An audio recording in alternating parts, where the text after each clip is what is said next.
Môi pì đây đây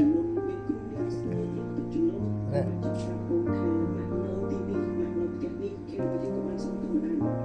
đá đấy nào thoa ta này.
Mới ruồi được co.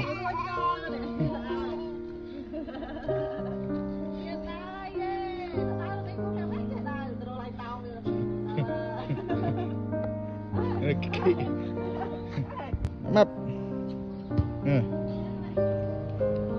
Được chưa?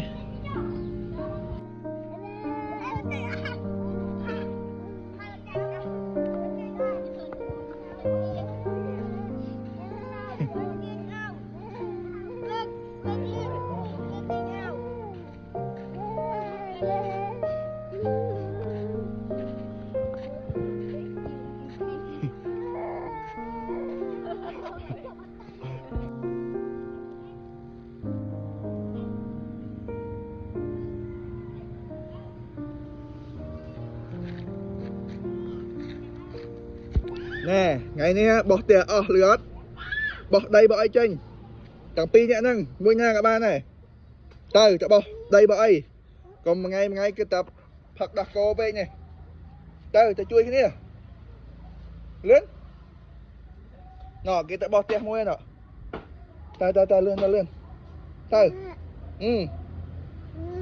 từ bỏ tiền nào mời giờ này bỏ tiền từ bỏ tiền